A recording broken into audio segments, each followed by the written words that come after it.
स्वागत है आपका केटीवी स्टोरी चैनल पर। यहाँ आपको नई नई और दिलचस्प कहानियाँ मिलेंगी। अगर आप पहली बार इस चैनल पर आए हैं तो चैनल को सब्सक्राइब कर लीजिए और वीडियो अच्छी लगे तो कमेंट और लाइक करना बिल्कुल मत भूलिए। आज की कहानी बहुत पुरानी है, जब मानिकपुर राज्य के राजा समर सेन का इकलौता बेटा था जिसका नाम था रतन सेन। राजा ने अपने बेटे रतन सेन को शिक्षा ग्रहण करने के लिए गुरुकुल में भेज दिया था, जहां पर उसे सभी तरह की शिक्षा दी जाती थी, जिसमें नृत्य, गायन और संगीत शास्त्र भी शामिल थे। परंतु राजकुमार की सबसे ज्यादा दिलचस्पी संगीत में थी और वह बचपन से ही संगीत कला का अभ्यास करने लगा। जब तक वह जवान हुआ, वह संगीत की कला में बहुत ही माहिर हो चुका था। जवान होने के बाद भी वह अक्सर अपने गुरु के आश्रम में आया करता था। राजकुमार का संगीत सुनकर उसके गुरु बहुत ही खुश हो जाते थे। जब राजकुमार गाना गाता तो उसका गाना सुनकर मनुष्यों के साथ साथ आसपास के सभी पशु पक्षी भी मंत्रमुग्ध हो जाते थे। परंतु इसके साथ साथ एक समस्या यह थी कि राजकुमार को संगीत के अलावा किसी और विषय में दिलचस्पी ही नहीं थी। गुरुजी की कुटिया में जाने का एक कारण यह भी था कि वह अपने गुरुजी की बेटी संगीता से प्रेम करता था। दोनों ही एक दूसरे को बहुत ही पसंद करते थे। परंतु राजा समर सेन के लिए राजकुमार का संगीत में इतना ज्यादा दिलचस्पी लेना एक चिंता का विषय बना हुआ था। इसीलिए एक दिन राजा ने अपने सैनिकों को आदेश दिया, सैनिकों, जाओ और ऋषि संगीतज्ञों को मेरे सामने पेश करो। वहीं पर मौजूद मंत्री यह सब देख रहा था और वह राजा से बोला, महाराज, क्या बात है? आज आप कुछ परेशान लग रहे हैं। राजा ने कहा, हाँ महामंत्री जी, बात ही चिंता की है। दरअसल मैं अपने राज्य के लिए चिंतित हूं। मेरे बाद इस राज्य का क्या होगा? मंत्री ने कहा, परंतु महाराज, युवराज के होते हुए यह कोई चिंता की बात नहीं हुई। राजा ने कहा, लेकिन मंत्री जी, आप तो जानते ही हैं कि राजकुमार रतन सेन का संगीत में इतना ज्यादा रुझान और राजपाट के कामों में दिलचस्पी न लेना यह बहुत ही चिंता की बात है। तलवार तक पकड़नी नहीं आती उसे, और आप आजकल के हालात तो जानते ही हैं। पड़ोस के राज्यों ने अपनी सैनिक शक्ति कितनी ज्यादा बढ़ा ली है। ऐसी परिस्थिति में क्या राजकुमार संगीत के बल पर अपना राज चला पाएगा? अब मैंने फैसला कर लिया है कि राजकुमार को अब युद्ध कला सीखनी होगी और संगीत कला को छोड़ना होगा। मंत्री बोला, महाराज, इतनी ज्यादा कठोरता ठीक नहीं है, क्योंकि वह आपका इकलौता पुत्र है। राजा ने कहा, यही तो चिंता की बात है मंत्री जी, कि वह हमारा इकलौता पुत्र है। आपको तो पता ही है कि हमने उसे पाने के लिए कितनी मुश्किलें सही हैं। मंत्री बोला, अच्छी तरह से जानता हूं महाराज। राजकुमार को पाने के लिए आपने कितने तीर्थों की यात्रा की, कितने पूजा अनुष्ठान करवाए, गरीबों को खाना खिलाया और कई दान पुण्य किए। इतनी मन्नतों के बाद आपको पुत्र मिला और उस पर आपको महारानी जी की मृत्यु का दुख झेलना पड़ा। महाराज, मेरी राय तो यह है कि सबसे पहले हमें राजकुमार को ऋषि संगीतज्ञ के आश्रम में जाने पर रोक लगा देनी चाहिए। इसके अलावा राजकुमार में हथियारों के प्रति दिलचस्पी पैदा करने के लिए उन्हें शिकार पर भेजे, उन्हें युद्ध कला का प्रशिक्षण दिया जाए और फिर अगर जरूरत पड़े तो उन्हें युद्ध में भी शामिल किया जाए। राजा ने कहा, मंत्री जी, मैं आपकी बात से पूरी तरह से सहमत हूं। इसी दौरान सैनिक ऋषि संगीतज्ञ को बुलाकर राजा के सामने ले आए। ऋषि ने पूछा, राजन, मुझे इस तरह से दरबार में क्यों बुलाया गया है? राजा ने कहा, ऋषिवर, आप तो जानते ही हैं कि रतन मेरा इकलौता बेटा है और इस राज्य का होने वाला उत्तराधिकारी भी है, और इस आयु में आकर भी उसकी रुचि राजपाट के कामों में ना होकर संगीत कला में है। यही मेरी चिंता का कारण है।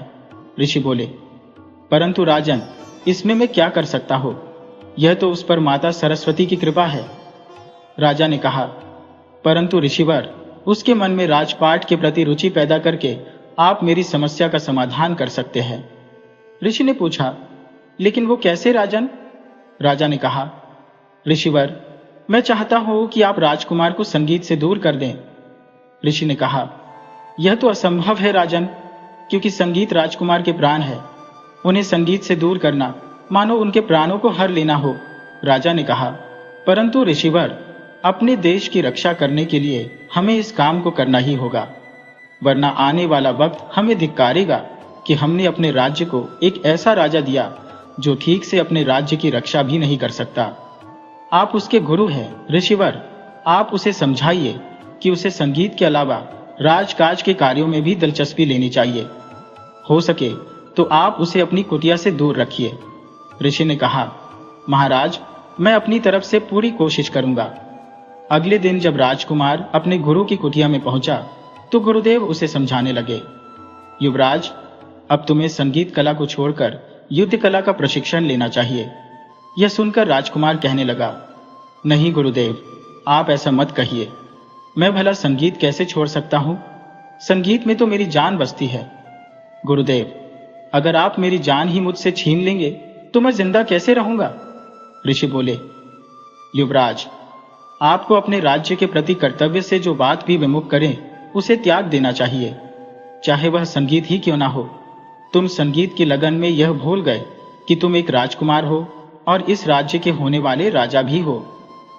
राजकुमार रत्नसेन वहां से चला गया और फिर वह अपने गुरु की बेटी संगीता के पास पहुंचा तो वह भी राजकुमार को समझाते हुए कहने लगी, पिताजी बिल्कुल ठीक कहते हैं, तुम्हें संगीत कला को छोड़कर अब युद्ध कला और राजपाट को चलाने की कला सीखनी चाहिए। राजकुमार बोला, मगर संगीता, बिना बात के किसी का खून बहाना मुझे अच्छा नहीं लगता। संगीता ने कहा, राजकुमार, शस्त्र केवल किसी का खून बहाने के लिए ही नहीं बल्कि अपने देश की रक्षा करने के लिए भी उठाने होते हैं। रतन, अब तुम यहां पर तभी आना जब तुम युद्ध कला में पूरे माहिर हो जाओगे। तुम्हें मुझे यह वचन देना होगा। राजकुमार बोला, संगीता, क्या तुम भी यही चाहती हो कि मैं तुमसे दूर रहूं? संगीता ने कहा, नहीं रतन, मैं तो तुम्हें देखे बिना जिंदा भी नहीं रह सकती, लेकिन क्या तुम यह चाहती हो कि आने वाला समय मुझे यह दोष दे कि मैंने माणिकपुर का उत्तराधिकारी छीन लिया? राजकुमार ने कहा, ठीक है संगीता, तो फिर अब मैं तुमसे तभी मिलूंगा जब मैं युद्ध कला में माहिर हो जाऊंगा और अपने राज्य की बागडोर संभालने के लायक हो जाऊंगा। संगीता ने कहा, रतन, मैं उस दिन का इंतजार करूंगी। और इसके बाद राजकुमार रतनसेन युद्ध कला सीखने में लग गया। कई महीनों की मेहनत के बाद रतनसेन अब शस्त्र चलाने में माहिर हो चुका था। इसी दौरान एक दिन सेनापति ने राजा को यह सूचना दी, महाराज, पड़ोसी राज्य के सैनिक हमारी उत्तर दिशा की सीमा की तरफ बढ़ रहे हैं। उनकी तरफ से हमला होने का खतरा है। राजा ने कहा, क्या? तो सेनापति, आप भी जवाबी हमले की तैयारी कीजिए और हां, राजकुमार भी इस युद्ध में हमारे साथ चलेगा। सेनापति ने कहा, लेकिन महाराज, राजकुमार अभी इतने काबिल नहीं हुए कि उन्हें युद्ध में ले जाया जा सके। राजा ने कहा, सेनापति, युद्ध रोज रोज नहीं होते। मेरी राय में तो यह राज्य का इम्तिहान लेने का समय है। आप युद्ध की तैयारी कीजिए। इसके बाद सेनापति राजकुमार को लेकर युद्ध क्षेत्र में पहुंच गया। दोनों सेनाएं एक दूसरे से भिड़ने लगी। संगीता को जब राजकुमार के युद्ध क्षेत्र में जाने का समाचार मिला तो वह माता सरस्वती से प्रार्थना करने लगी, हे मां, इस युद्ध में राजकुमार की रक्षा करना। इधर राजकुमार दुश्मन की सेना से जूझ रहा था, परंतु अंदर ही अंदर वह युद्ध करने के लिए तैयार नहीं था। उसके मन में यह विचार आ रहे थे, उफ, ये लोग कैसे एक दूसरे को गाजर मूली की तरह काट रहे हैं। दूसरी तरफ आश्रम में बैठी हुई संगीता ने माता सरस्वती की आराधना करने के लिए अपनी वीणा के तार छेड़ दिए। ऋषि का आश्रम युद्ध क्षेत्र से ज्यादा दूर नहीं था, इसीलिए जब संगीता ने अपनी वीणा के तार छेड़े तो वीणा का मधुर संगीत युद्ध भूमि तक भी पहुंच रहा था। एक तो राजकुमार का मन वैसे भी युद्ध क्षेत्र में नहीं लग रहा था, ऊपर से वीणा की इस मधुर ध्वनि ने उसका ध्यान अपनी ओर खींच लिया और युवराज ने युद्ध से अलग होकर अपना घोड़ा वीणा की आ रही आवाज की तरफ मोड़ दिया। यह देखकर सेनापति ने कहा, अरे, ये युवराज कहां चल दिए? युद्ध क्षेत्र में मौजूद राजा ने कहा, मुझे मालूम है कि राजकुमार कहां जा रहा है। सेनापति, तुम युद्ध क्षेत्र को संभालो, मैं अभी राजकुमार को लेकर आता हूं। और राजा ने अपना घोड़ा राजकुमार के पीछे लगा दिया। दूसरी तरफ संगीता, जो कि माता सरस्वती की आराधना करने के लिए वीणा बजा रही थी, उसका ध्यान घोड़े की टाप से भंग हुआ तो उसने सोचा, अरे, कहीं यह राजकुमार रतनसेन तो नहीं? यह सोचकर संगीता द्वार की तरफ गई और उसने दरवाजा अंदर से बंद कर दिया।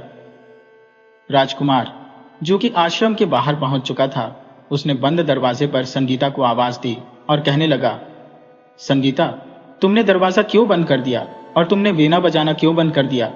तुम्हारी वीणा सुनने के लिए ही तो मैं युद्ध भूमि से आया हूं। राजकुमार की बात सुनकर संगीता को गुस्सा आ गया और वह कहने लगी, राजकुमार, आप युद्ध भूमि में वापस चले जाइए, वरना आप मेरा मरा हुआ मुंह देखेंगे। राजकुमार ने कहा, लेकिन संगीता, तुम ऐसा मत करो। इसी दौरान वहां पर गुरुदेव भी आ गए। राजकुमार ने अपने गुरु को प्रणाम करते हुए कहा, प्रणाम गुरुदेव। ऋषि को भी इस बात का क्रोध था और वह गुस्से में आकर कहने लगे, मत कहो मुझे गुरुदेव, तुमने मेरा सिर शर्म से झुका दिया। संगीत का भला ऐसा भी क्या दीवानापन जो आपको आपके बाकी सभी कर्तव्यों से दूर कर दे? चले जाओ यहां से। उसी समय राजा सेन भी वहां पर आ गया और बोला, राजकुमार, इस तरह कायर मत बनो, युद्ध का क्षेत्र ही वीरों की कर्मभूमि है। और फिर राजकुमार अपने पिता के साथ वापस चल दिया। राजा मन ही मन यह सोचने लगा कि जब तक यह दोनों बाप बेटी यहां पर है, राजकुमार का मन किसी काम में लग ही नहीं सकता। इन दोनों का कोई ना कोई इंतजाम तो करना ही पड़ेगा। महाराज और राजकुमार के जाने के बाद वहां पर 2 घुड़सवार आए और फिर उन्होंने कुटिया में आग लगा दी।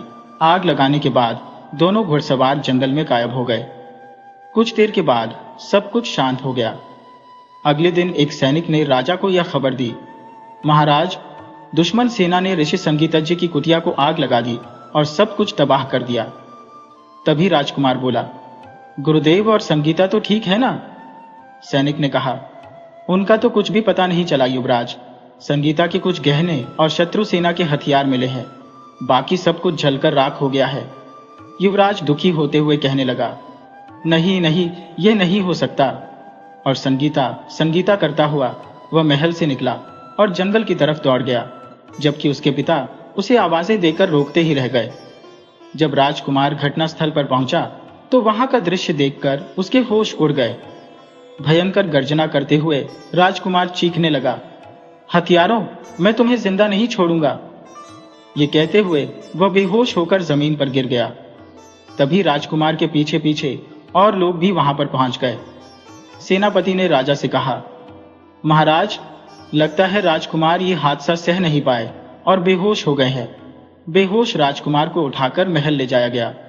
राजवैद्य को बुलाया गया और राजवैद्य के इलाज के बाद जब राजकुमार को होश आया तो राजा अपने पुत्र से कहने लगा, कैसे हो बेटा? तुम हिम्मत से काम लो, होनी को भला कौन टाल सकता है? तुम अपने आप को संभालो। राजकुमार अपने पिता को कुछ कहने की कोशिश करने लगा, परंतु उसके गले से आवाज ही नहीं निकल रही थी। काफी कोशिश करने के बावजूद भी वह अपनी भावनाओं को अपने पिता से नहीं कह पा रहा था। असल में राजकुमार अपनी आवाज खो चुका था। तब महाराज ने वैद्य से पूछा, वैद्य जी, राजकुमार की आवाज को क्या हुआ? यह कुछ बोलता क्यों नहीं? वैद्य कहने लगा, महाराज, युवराज उस हादसे को सह नहीं पाए और अपनी आवाज खो बैठे।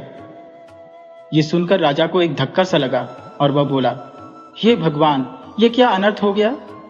उसी वक्त एक सैनिक वहां पर आया और बोला, महाराज, हमारे एक दूसरे पड़ोसी प्रीतम राज्य ने हम पर आक्रमण कर दिया है और यह आक्रमण दक्षिण दिशा की ओर हमारी सीमा पर किया गया है। परेशान होते हुए राजा बोला, अरे, ये मुसीबत भी अभी आनी थी। एक तरफ से उत्तर दिशा का हमला अभी संभला नहीं कि दक्षिण से भी हमला हो गया। अपने 2 दुश्मनों से हम कैसे निपटेंगे? इसके बाद राजा ने दक्षिण में होने वाले हमले का सामना किया और जबकि सेनापति उत्तर दिशा से होने वाले हमले का सामना कर रहा था। राजा युद्ध भूमि में अपने दुश्मनों पर कहर बनकर टूट पड़ा, लेकिन अपने बेटे के गूंगे हो जाने का गम और राज्य की सीमाओं पर बढ़ते हुए हमलों के कारण राजा का ध्यान अब बढ़ चुका था। युद्ध करते हुए भी महाराज का ध्यान रह रहकर अपने बेटे की तरफ जा रहा था। ऐसे ही एक पल में एक भाला हवा में तैरता हुआ आया और राजा की पीठ में जा घुसा। यह देखते हुए वहां पर मौजूद महामंत्री ने राजा को उठाया और जख्मी राजा को अपने साथ लेकर वह युद्ध से दूर एक सुरक्षित स्थान पर जा पहुंचा। उसने जख्मी राजा को जमीन पर लिटा दिया। तब राजा ने कहा, महामंत्री जी, इससे पहले कि मेरी जान निकल जाए, मैं एक राज आपको बताना चाहता हूं।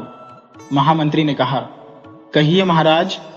राजा ने कहा, राजकुमार की आवाज चले जाने की वजह मैं हूं। मेरे ही कारण मेरे बेटे की आज यह हालत हुई है। मैंने ही ऋषि संगीतज्ञ की कुटिया में आग लगवाई थी। मंत्री ने पूछा, लेकिन क्यों महाराज, आपने ऐसा क्यों किया? राजा ने कहा, मंत्री जी, कल जब युवराज युद्ध भूमि को छोड़कर वीणा की आवाज सुनते हुए जब ऋषि के आश्रम में जा पहुंचा था, तो इस बात से मेरे मन में बहुत ही क्रोध उत्पन्न हो गया था।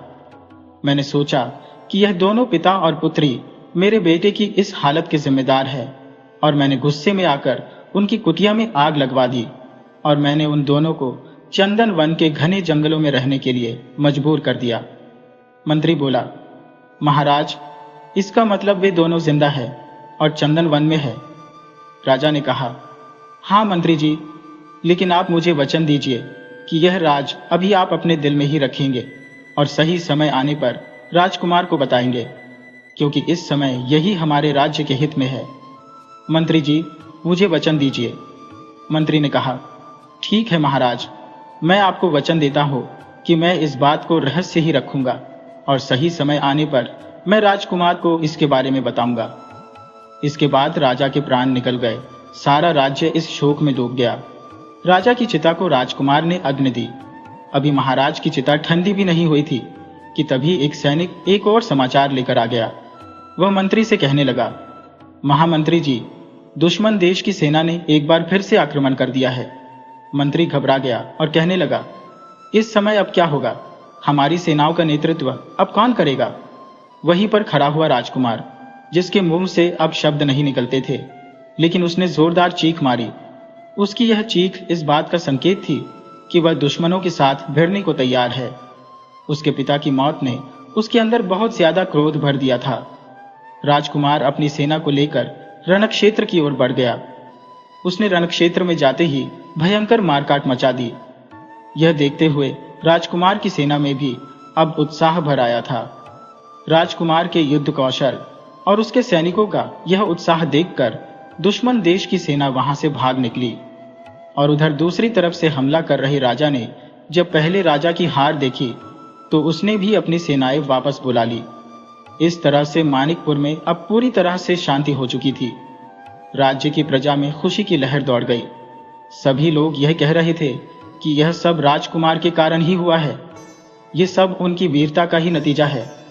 जब राजकुमार रणक्षेत्र में अपनी जीत हासिल करने के बाद अपने नगर वापस आया तो राज्य की सारी प्रजा ढोल नगाड़ों से उसका स्वागत करने लगी। मगर युवराज अंदर ही अंदर कुछ और ही सोच रहा था। ढोल नगाड़ों की आवाज सुनकर वह सोचने लगा कि जिस संगीत के कारण मेरा सब कुछ लुट गया, उसे मैं अपने राज्य में अब बजने नहीं दूंगा। इसके बाद पूरे राज्य में एक घोषणा की गई, सुनो सुनो नगरवासियों, हमारे नए राजा के इस लिखित आदेश के अनुसार हमारे राज्य में किसी भी तरह के संगीत और नृत्य के कार्यक्रम पर प्रतिबंध लगाया जाता है। राजा का आदेश है कि हमारे राज्य का कोई भी आदमी इस आदेश का उल्लंघन न करे। अब राजकुमार रत्नसेन ने अपने राज्य का राजपाट संभाल लिया था और वह इसके लिए अब अपने आदेश लिखित में देता था। उसे अपने मंत्रियों और अपने बाकी साथियों के साथ जो भी बात करनी होती वह एक कागज में लिखकर उन्हें दे देता। परंतु इस सारी घटना के बाद राजकुमार के स्वभाव में अब काफी परिवर्तन आ चुका था। उसके दिमाग में हमेशा एक ही शब्द गूंजता रहता, बदला बदला, अपने पिता की मौत का बदला। और फिर राजकुमार ने एक लिखित आदेश अपने मंत्री को दिया। वह आदेश पढ़ने के बाद मंत्री ने दरबार में कहा, हमारे दरबार के सभी दरबारियों को राजा का यह आदेश है कि जब हमारा कठिन समय चल रहा था तो पड़ोस के राज्यों ने हम पर हमला किया, जिसमें हमारे महाराज की मृत्यु हो गई, और अब समय आ गया है जब हम अपने महाराज की मृत्यु का बदला उनसे लेंगे। सेनापति ने कहा, राजकुमार, हम बदला जरूर लेंगे। तब मंत्री ने अगला आदेश दिया, सेनापति जी, आपके लिए आदेश यह है कि आप सेना में नए सैनिकों की भर्ती करें। अगले 2 महीने तक उन्हें प्रशिक्षण दिया जाए और फिर ठीक 2 महीने के बाद हम बदला लेने के लिए आक्रमण करेंगे। सेनापति ने कहा, महाराज की जो आज्ञा, मैं आज से ही अपने काम में लग जाता हूं। इसके बाद बड़ी संख्या में सैनिकों को सेना में भर्ती किया गया और फिर दिन रात उनके प्रशिक्षण का काम शुरू हो गया। ठीक 2 महीने के बाद पड़ोसी राज्य मलुकगढ़ पर हमला कर दिया गया। घमासान युद्ध हुआ और फिर रतन सेन की अगुवाई में मलुकगढ़ को जीत लिया गया। वहां के राजा को बंदी बनाकर कारागार में डाल दिया गया। मलुक से बदला लेने के बाद राजकुमार ने बाकी के दुश्मन राज्यों पर भी हमला कर दिया और फिर उन्हें भी जीतकर अपने राज्य में मिला लिया। परंतु इस दौरान राजकुमार के स्वभाव में बहुत ज्यादा परिवर्तन आ चुका था। अब राजकुमार पहले वाला नरम दिल राजकुमार नहीं, बल्कि एक क्रूर राजकुमार बन चुका था। उसके मन में बस यही विचार आते कि मेरा जीवन तबाह करने वालों, मैं सबको खून के आंसू रुलाऊंगा। अपने दुश्मनों से बदला लेने के बाद भी रतन सेन चुप नहीं बैठा। उसकी युद्ध की प्यास अब थम नहीं रही थी। उसके अंदर अब एक क्रूर आदमी नजर आने लगा था। एक दिन एक सैनिक राजकुमार के पास आकर बोला, महाराज, खजानगढ़ के राजा ने हमारा वह आदेश मानने से इनकार कर दिया जिसमें यह कहा गया है कि उसके राज्य में संगीत और नृत्य को प्रतिबंधित कर दिया जाएगा। राजकुमार ने लिखित आदेश दिया। उस राजा की इतनी हिम्मत कि वह हमारा आदेश न माने, उस पर आक्रमण की तैयारी करो। असल में जो राजकुमार पहले संगीत और नृत्य का रसिया था, वह अब तलवार और खून का रसिया बन चुका था। क्रूरता तो जैसे उसके जीवन का अंग बन गई थी और संगीत से उसे नफरत हो गई थी। उसकी क्रूरता का तांडव चारों दिशाओं में गूंज रहा था। पड़ोस के सभी राज्यों को उसने आतंकित कर रखा था। दूसरे राज्य के राजा भी डर के मारे अपने अपने राज्यों में संगीत पर रोक लगा चुके थे। यहां तक कि रतन सेन के अपने राज्य में भी अब लोग परेशान होने लगे थे। उसी के राज्य में एक दिन एक आदमी ने दूसरे से कहा, क्या बात है भाई, घर में पोते का जन्म हुआ है तो क्या गीत संगीत नहीं होगा? दूसरा आदमी बोला, तुम्हें तो हमारे महाराज के आदेश का पता है, ऐसी गलती करके मुझे अपनी खाल नहीं उधरवानी। गीत संगीत और प्रेम भाव के बिना जैसे सभी खुशियां गायब हो चली थी। रतन सेन की यह क्रूरता सिर्फ पड़ोस के राज्यों में ही नहीं, बल्कि उसके अपने राज्य में भी दहशत फैलाती जा रही थी। अब पनघट पर पानी भरने वाली महिलाओं के गीतों की मधुर ध्वनि नहीं आती थी, ना ही कोई उत्सव की चहल पहल और ना ही किसी त्योहार की खुशियां। मिलजुल कर रहने वाले लोग अब एक दूसरे से कटे कटे से रहते थे। रतन सेन जिस भी रास्ते से गुजरता, मुरझाए और डरे हुए चेहरे उसे दिखाई देते। अब यह एक बहुत ही चिंता का विषय बन चुका था। पड़ोस के राज्यों से बढ़ती हुई दुश्मनी और अपने राज्य में लोगों के बीच में भाईचारे की होती हुई कमी, इस कारण से सभी लोग परेशान थे। यहां तक कि रतन सेन की सेना के सैनिकों में भी अब असंतोष फैलने लगा था। सैनिक एक दूसरे से बातें करते, ना जाने कब तक हमें यह युद्ध झेलने पड़ेंगे। अगर ऐसा ही चलता रहा तो समझो प्रेम भाव और दोस्ती की भावना तो इस दुनिया से खत्म ही हो जाएगी। जब से हमारे महाराज की मृत्यु हुई है, तब से हमने अपने राजकुमार को कभी खुश होते हुए नहीं देखा। उनकी खुशियों को तो जैसे ग्रहण लग गया है। न जाने कब फिर से वह खुशियों भरे दिन आएंगे।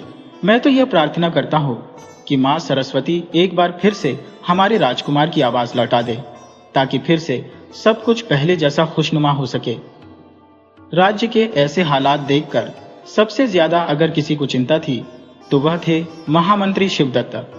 वह सोचने लगा, राजकुमार रतन सेन के स्वभाव में ऐसा परिवर्तन आएगा, यह तो खुद कभी हमारे स्वर्गीय महाराज ने भी नहीं सोचा होगा। न जाने कब तक राजकुमार रतन सेन यूं भीतर ही भीतर घुटते रहेंगे। बस अब और नहीं, इस राज्य की भलाई के लिए मुझे संगीत पर लगे हुए इस प्रतिबंध को तोड़ना ही होगा। किसी भी तरह से, किसी भी कीमत पर मुझे संगीत को वापस लाना ही होगा। इसका बस एक ही उपाय है, सिर्फ एक ही उपाय। और इसके बाद महामंत्री अपने सोचे हुए उपाय को पूरा करने के लिए वहां से चल दिया और अगली ही सुबह जैसे चमत्कार हो गया। संगीत के मधुर स्वर राजमहल के आसपास के वातावरण में गूंजने लगे। संगीत की यह ध्वनि सुनकर सभी लोग हैरान थे, लेकिन राजकुमार के कानों में जब यह संगीत पड़ा तो उसकी क्रूरता में जैसे उबाल आ गया। संगीत की स्वर लहरिया जैसे वातावरण में नया जीवन घोल रही थी। पक्षी चहचहाने लगे, ऐसा लगा मानो पूरी प्रकृति फिर से झूम उठी हो। परंतु यह स्वर लहरिया सुनकर राजा रतन सेन के मन में यह विचार उठने लगे, कौन है यह गुस्ताख, मैं इसे जिंदा नहीं छोड़ूंगा। और फिर गुस्से में आया हुआ रतन सेन संगीत की ध्वनि जिस दिशा से आ रही थी उस दिशा में तलवार ली हुए दौड़ पड़ा। कुछ दूर तक जाने पर वह हैरान हो गया और सोचने लगा, अरे ये रास्ता तो गुरुदेव की कुटिया की तरफ जा रहा है। जैसे ही वह उस जगह पर पहुंचा तो सोचने लगा, अरे वैसी ही कुतिया, लेकिन वो कुतिया तो जलकर भस्म हो गई थी। अब राजकुमार का क्रोध शांत हो चुका था। उस जगह का वातावरण आज भी वैसा ही पवित्र था जैसा कि पहले था। राजकुमार सोचने लगा, सब कुछ पहले जैसा ही है। वीणा से निकलती हुई यह स्वर लहरिया बिल्कुल वैसी ही है जैसी संगीता बजाया करती थी। ये सब कुछ देखकर उसका हृदय व्याकुल हो गया था। अनजानी आशा लिए हुए वह कुटिया में प्रवेश करता है और सामने संगीता को बैठा हुआ देखकर वो हैरान रह गया। और फिर रतन सेन के मुंह से एक शब्द निकला, संगीता। संगीता बोली, राजकुमार रतन सेन। रतन सेन अपनी भावनाओं को काबू में नहीं रख पाया और उसने आगे बढ़कर संगीता को गले से लगा लिया। संगीता को पा लेने की खुशी से महाराज रतन सेन की आवाज एक बार फिर से वापस लौट आई थी। तभी वहां पर उसके गुरुदेव और महामंत्री भी पहुंच गए और फिर महामंत्री ने राजा रतन सेन को उनके पिता की कही हुई सारी बात बता दी कि उस दिन ऋषि की कुटिया पर आक्रमण किसी और ने नहीं बल्कि उनके पिता ने करवाया था। सारी बात जानने के बाद रतन सेन ने कहा, ओह, तो यह सब कुछ मेरे पिताजी ने किया था। महामंत्री ने कहा, हाँ महाराज, परंतु ये सब कुछ आपके और इस राज्य की भलाई के लिए किया गया था। रतन सेन ने कहा, महामंत्री जी, मेरी समझ में सब कुछ आ गया, परंतु अगर मैं यह बात पहले ही समझ जाता तो फिर इतना कुछ होता ही नहीं। महामंत्री बोला, राजकुमार, आप इसके लिए अपने आप को जिम्मेदार मत ठहराए, क्योंकि यह तो नियति का खेल है। जो होना था वह तो होकर ही रहेगा। इसके बाद राज्य से संगीत और नृत्य पर लगे हुए प्रतिबंध हटा दिए गए। स्वर लहरिया एक बार फिर से गूंज उठी, लेकिन अब एक अंतर था। संगीत कला और राजनीति में अब एक समन्वय था। मानिकपुर एक बड़ा ही शांतिप्रिय और समृद्ध राज्य बन चुका था।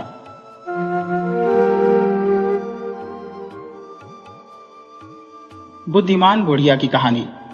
अगर आपको हमारी यह कहानी पसंद आए तो कृपया वीडियो को लाइक करके चैनल को सब्सक्राइब करें और बेल आइकन को जरूर दबाएं। तो चलिए दोस्तों, कहानी की तरफ बढ़ते हैं। गांव से थोड़ी ही दूरी पर एक छोटे से कस्बे में एक बुजुर्ग महिला रहती थी। सब उसे बुद्धिमान बुढ़िया के नाम से जानते थे। उसका असली नाम शायद ही किसी को याद हो, पर उसकी चतुराई और होशियारी के किस्से दूर दूर तक मशहूर थे। उसकी झोपड़ी गांव के किनारे एक पुराने पीपल के पेड़ के नीचे थी। दिन भर वह अपने छोटे से खेत में काम करती और रात को अपने घर में दिया जलाकर रामायण पढ़ती। जब भी गांव के लोग किसी मुसीबत में होते, वे उसके पास ही सलाह लेने आते। एक दिन गांव के सेठ भगवान दास के घर चोरी हो गई। उनके घर का सारा कीमती सामान और सोने चांदी के गहने गायब थे। यह सुनकर पूरा गांव हैरान था। कोई समझ नहीं पा रहा था कि इतनी कड़ी सुरक्षा के बावजूद चोरी कैसे हो गई। सेठ भगवान दास ने गांव के सभी समझदार लोगों को बुलाया, पर कोई हल नहीं निकला। तब किसी ने सुझाव दिया कि बुद्धिमान बुढ़िया से राय ली जाए। बुढ़िया सेठ भगवान दास के घर गई और हर कोने को ध्यान से देखा। उसने देखा कि खिड़की के पास कुछ मिट्टी गिरी हुई थी, जैसे कोई बाहर से कूदकर अंदर आया हो। वह सोच में पड़ गई और सेठ से पूछा, क्या कोई ऐसा शख्स था जिसे तुम्हारे घर के बारे में अच्छी जानकारी हो? सेठ ने सिर हिलाया और कहा, मेरे नौकरों और रिश्तेदारों को ही सबसे ज्यादा पता था। बुढ़िया ने पूरे गांव में एक अजीब ऐलान किया, कल सुबह गांव के कुएं पर एक चमत्कार होगा। जो भी चोर होगा वो खुद ही सामने आ जाएगा। ये सुनकर अगले दिन पूरा गांव कुएं के पास जमा हो गया। बुढ़िया ने सबको कहा, जो भी बेगुनाह है वह बिना डरे कुएं में झांक सकता है, लेकिन चोर अगर झांकेगा तो उसे पानी में अपने अपराध की तस्वीर दिखेगी। गांव के सभी लोगों ने एक एक करके कुएं में झांका, पर एक आदमी रामलाल बहुत डरा हुआ लग रहा था। जब उसकी बारी आई तो वह भागने लगा। बुढ़िया ने तुरंत इशारा किया और गांव वालों ने उसे पकड़ लिया। जब उसे सख्ती से पूछा गया तो उसने कबूल कर लिया कि चोरी उसी ने की थी। इस घटना के बाद बुढ़िया की समझदारी की और भी तारीफ होने लगी, पर उसकी होशियारी से कुछ लोग जलने भी लगे।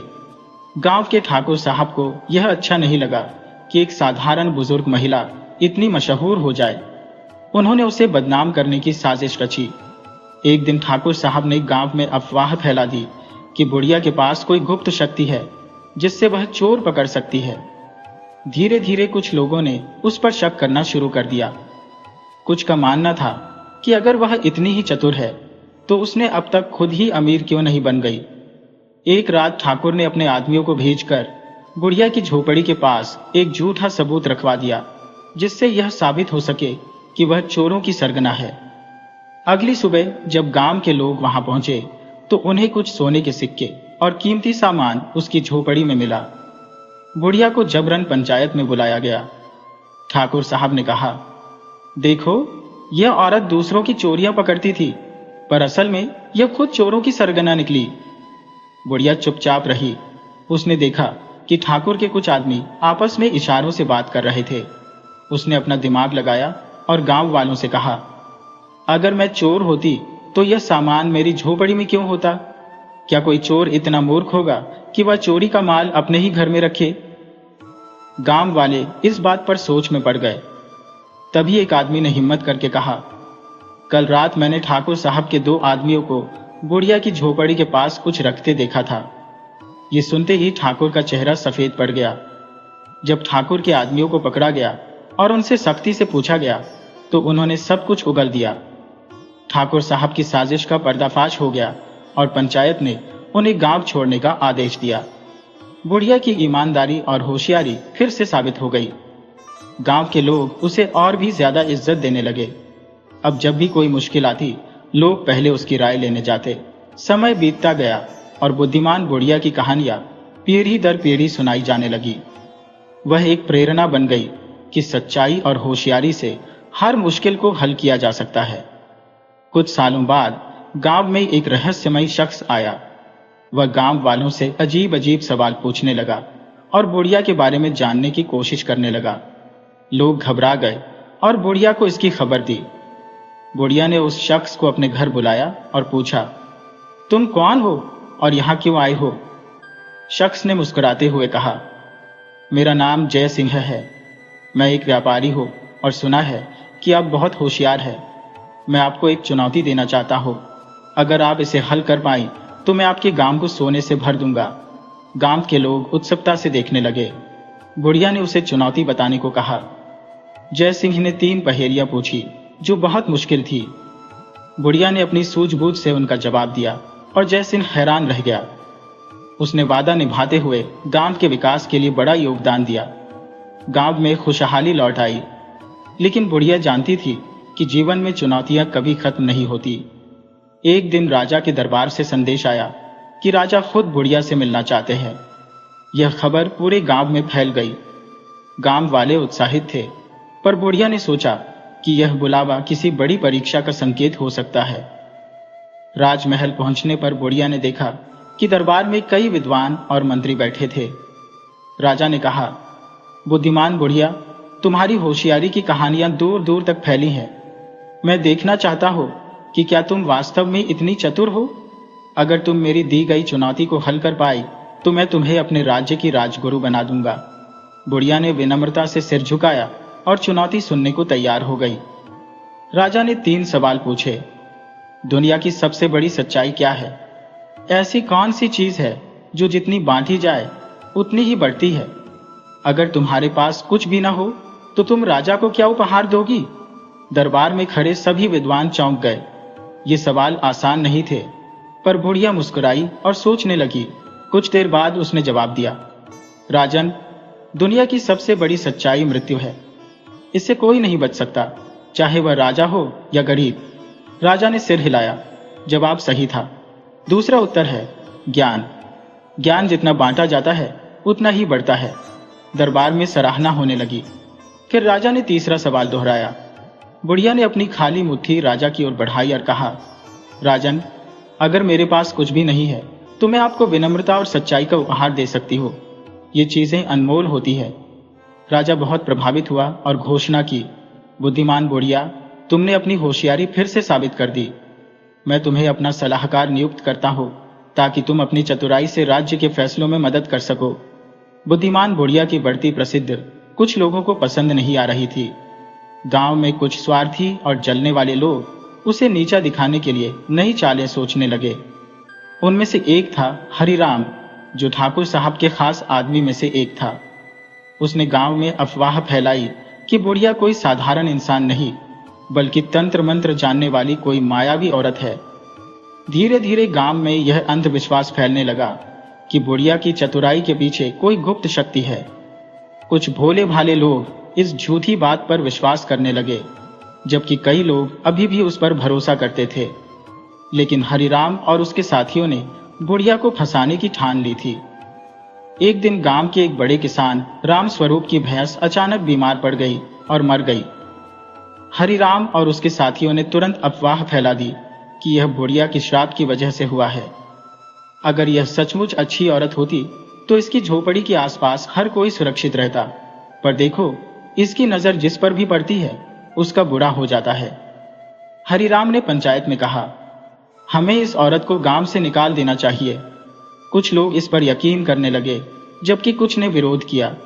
लेकिन हरिराम ने चालाकी से लोगों को उकसाया और पंचायत में प्रस्ताव रखा कि बुढ़िया को इस आरोप से खुद को बेगुनाह साबित करना होगा। गांव में हड़कंप मच गया। क्या बुढ़िया इस साजिश से खुद को बचा पाएगी? क्या गांव के लोग उसकी होशियारी को भूलकर अंधविश्वास का शिकार हो जाएंगे? बुढ़िया पर लगे झूठे आरोपों के कारण गांव में अशांति फैल गई। जो लोग पहले उसकी बुद्धिमानी की तारीफ करते थे, वे भी अब संदेह करने लगे। पंचायत ने तय किया कि बुढ़िया को अपनी बेगुनाही साबित करने के लिए एक परीक्षा से गुजरना होगा। हरिराम ने पंचायत को सुझाव दिया, अगर बुढ़िया सच में बेगुनाह है तो उसे आग के अंगारों पर चलकर दिखाना होगा। अगर वह सही सलामत बच गई तो हम मानेंगे कि वह निष्पाप है। गांव के कई लोगों ने इसका विरोध किया, पर अंधविश्वास से घिरे लोग हरिराम की बातों में आ गए। बुढ़िया ने गहरी सांस ली और मुस्कुराते हुए कहा, अगर यही न्याय का तरीका है तो मैं तैयार हूं, लेकिन मैं भी एक शर्त रखती हूं। बुढ़िया ने पंचायत की ओर देखते हुए कहा, इस परीक्षा से पहले मैं एक और परीक्षा लेना चाहती हूं। यदि मैं बेगुनाह हो तो सच्चाई सामने आनी चाहिए। इसलिए इस परीक्षा में सबसे पहले वह व्यक्ति चलेगा जिसने यह झूठा आरोप लगाया है। हरिराम और उसके साथी हक्के बक्के रह गए। गांव के लोगों ने उसकी बात पर सहमति जताई। हरिराम बुरी तरह फंस चुका था। वह खुद कभी आग के अंगारों पर नहीं चल सकता था। हरिराम और उसके साथी घबरा गए। गांव के कुछ समझदार लोगों ने दबाव डालना शुरू किया, अगर तुम्हें यकीन है कि बुढ़िया दोषी है तो पहले तुम खुद परीक्षा दो। डर के मारे हरिराम ने सच उगल दिया, हमने ही बुढ़िया को फंसाने के लिए यह साजिश रची थी। हमें यह पसंद नहीं था कि पूरा गांव उसकी इज्जत करे और उसकी बात माने। गांव वालों को अपनी गलती का एहसास हुआ। उन्होंने बुढ़िया से माफी मांगी। पंचायत ने हरिराम और उसके साथियों को कड़ी सजा दी और उन्हें गांव से निकाल दिया। हरिराम और उसके साथियों के गांव से निकलने के बाद कुछ समय तक शांति रही, पर समय के साथ नए लोग गांव में आए और कुछ लोग फिर से बुढ़िया की होशियारी से ईर्ष्या करने लगे। गांव के एक लालची व्यापारी रघुनाथ को बुढ़िया की प्रसिद्धि सहन नहीं हो रही थी। वह सोचता था, अगर गांव वाले इस बुढ़िया की जगह मेरी बात माने तो मैं आसानी से सबको ठग सकता हूं। रघुनाथ ने एक नया षड्यंत्र रचा। उसने गांव में अफवाह फैला दी कि बुढ़िया के पास कोई जादुई शक्ति है और वह गांव पर संकट ला सकती है। धीरे धीरे कुछ भोले भाले लोग उसकी बातों में आ गए। रघुनाथ ने एक रात गांव के मंदिर में चोरी करवा दी और अगले दिन पंचायत में जाकर चिल्लाने लगा, यह बुढ़िया ही चोर है, इसकी वजह से ही गांव में यह अनहोनी हुई है। गांव में हलचल मच गई। कुछ लोग डर गए और बोले, अगर यह सच में जादूगरनी हुई तो यह हमें श्राप भी दे सकती है। लेकिन बुढ़िया मुस्कुराई और बोली, अगर मैं चोर हो तो चोरी का माल भी मेरे पास ही होना चाहिए। पहले यह बताओ कि मंदिर की चोरी का असली गवाह कौन है। गांव के लोगों ने इधर उधर देखा, पर कोई गवाह नहीं था। बुढ़िया ने कहा, सच को छिपाया नहीं जा सकता, मैं एक उपाय बताती हूँ। बुढ़िया ने सबको मंदिर में बुलाया और कहा, अगर सच्चे दिल से भगवान से प्रार्थना की जाए तो भगवान खुद चोर का नाम बता देंगे।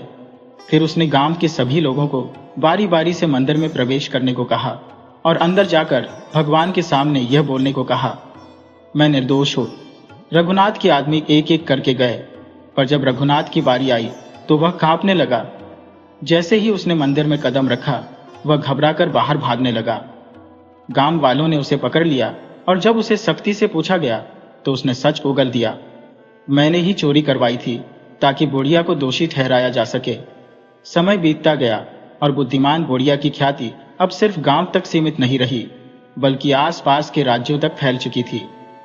लोग उसकी चतुराई और न्यायप्रियता की मिसालें दिया करते, लेकिन अब उसकी जिंदगी की सबसे कठिन परीक्षा सामने आने वाली थी।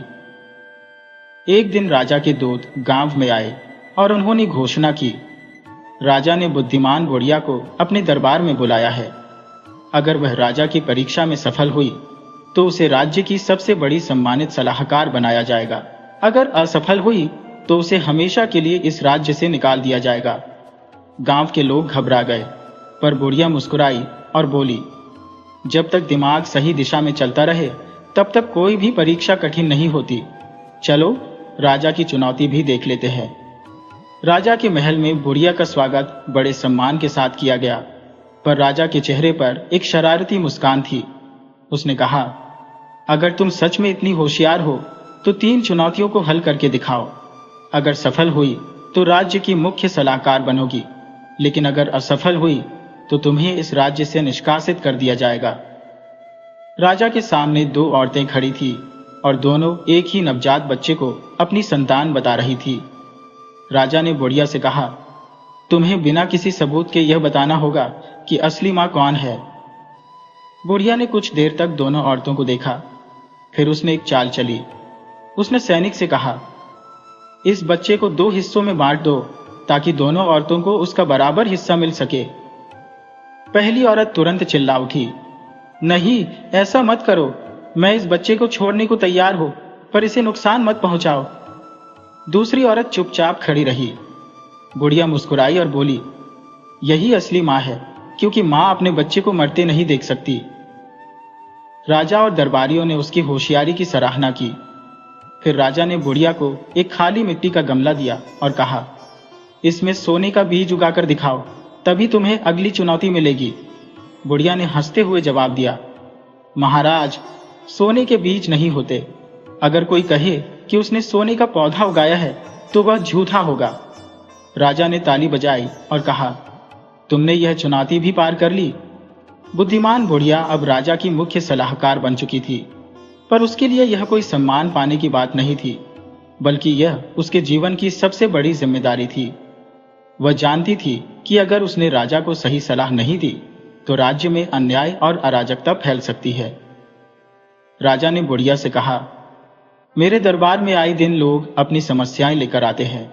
मुझे नहीं पता कि किसका न्याय करना सही होगा और किसका नहीं।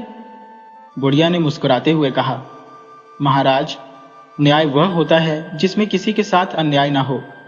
मैं आपको एक सुझाव दूंगी। उसने एक बड़ा तराजू मंगवाया और कहा, जिस व्यक्ति का मामला हो उसके पक्ष में और विपक्ष में सबूत रखकर तराजू में तोले। जिस पक्ष का वजन ज्यादा होगा वही सच्चाई होगी। राजा को यह बात समझ में आ गई। उसने बुढ़िया के न्याय के तराजू को पूरे राज्य में लागू कर दिया। राजा के राज्य में कुछ गांव ऐसे थे जहां अकाल पड़ा था। लोग भूखे मर रहे थे और किसान खेती नहीं कर पा रहे थे। बुढ़िया ने राजा से कहा, महाराज, अगर राजा की प्रजा भूखी रहे तो उसका शासन भी कमजोर हो जाता है। आपको तुरंत एक योजना बनानी होगी। राजा ने पूछा, क्या योजना हो सकती है? बुढ़िया ने कहा, राज्य के सभी अमीर लोगों से कर वसूल कर गरीबों में बांट दीजिए।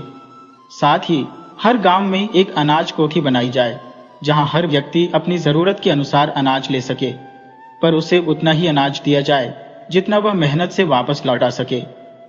राजा ने यह योजना लागू कर दी और कुछ ही महीनों में राज्य में भूख की समस्या खत्म हो गई।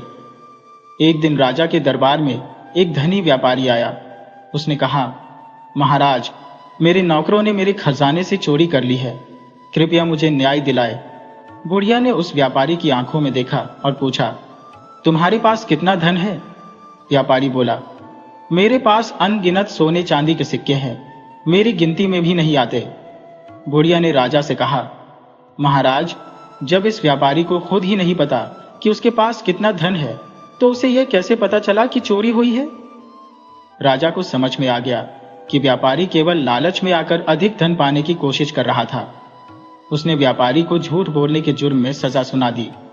समय बीतता गया और बुढ़िया की होशियारी की चर्चा दूर दूर तक फैलने लगी। राजा के दरबार में आए दिन नए नए मामले आते और बुढ़िया अपनी चतुराई से उनका हल निकाल देती।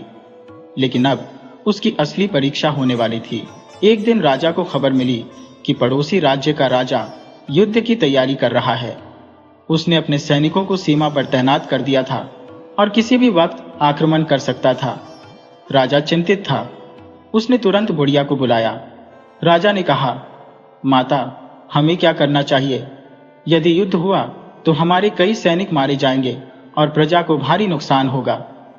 बुढ़िया ने कुछ देर सोचा और फिर कहा, युद्ध लड़ने से पहले यह समझना जरूरी है कि दुश्मन वास्तव में चाहता क्या है। अगर हम उसके इरादों को पहले ही जान ले तो बिना खून खराबे के समाधान निकाला जा सकता है। राजा ने पूछा, लेकिन हम यह कैसे जानेंगे? बुढ़िया मुस्कुराई और बोली, मैं स्वयं वहां जाऊंगी। राजा को पहले तो यह सुनकर आश्चर्य हुआ, पर वह जानता था कि बुढ़िया की होशियारी पर संदेह करना व्यर्थ है। बुढ़िया एक साधारण ग्रामीण महिला के रूप में पड़ोसी राज्य के बाजार में चली गई। वहां उसने स्थानीय लोगों से बातचीत की और धीरे धीरे सच्चाई सामने आने लगी। पड़ोसी राज्य का राजा दरअसल धन और अनाज की कमी से जूझ रहा था।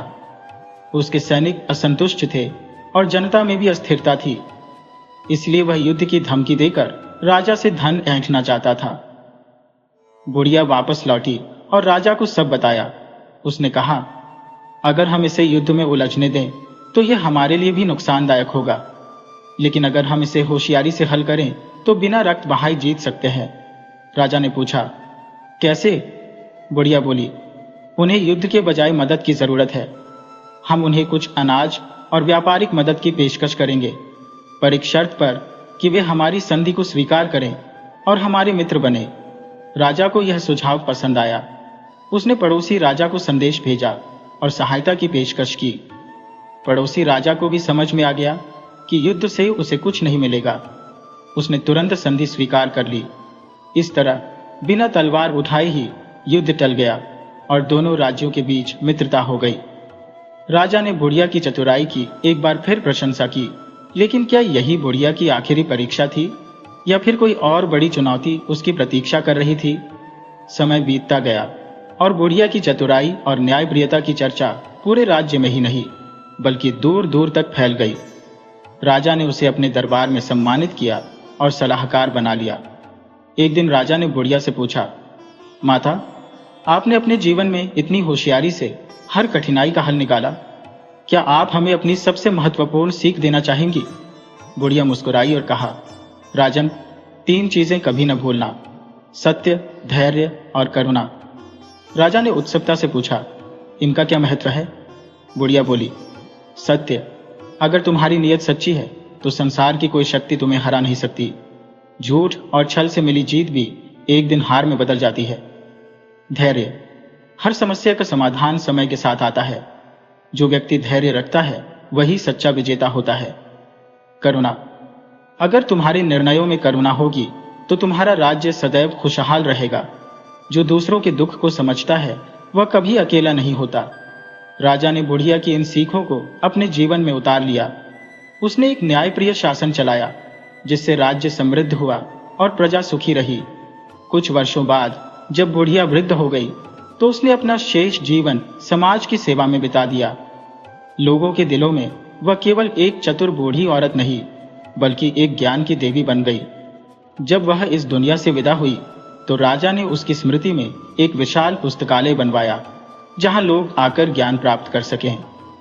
वह पुस्तकालय केवल किताबों का घर नहीं था बल्कि बुढ़िया की होशियारी और सीख का प्रतीक था। यह कहानी हमें सिखाती है कि होशियारी ताकत से बड़ी होती है। समस्याओं का समाधान केवल युद्ध से नहीं बल्कि समझदारी से भी किया जा सकता है। सत्य, धैर्य और करुणा ही सच्ची विजय दिलाते हैं। और इस तरह बुढ़िया की कहानी भले ही समाप्त हो गई हो लेकिन उसकी सीखें युगों युगों तक अमर रहेंगी।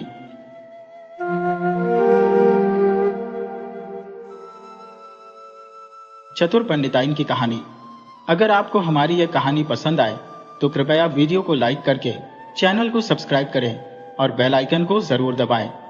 तो चलिए दोस्तों, कहानी की तरफ बढ़ते हैं। गांव शिवपुर अपने सीधे सादे लोगों और धार्मिक माहौल के लिए मशहूर था। गांव का सबसे बड़ा और सम्मानित परिवार था पंडित रामलाल का, जिनकी विद्वता दूर दूर तक चर्चित थी। रामलाल जी के प्रवचन न केवल गांव में बल्कि आसपास के दूसरे गांवों में भी प्रसिद्ध थे।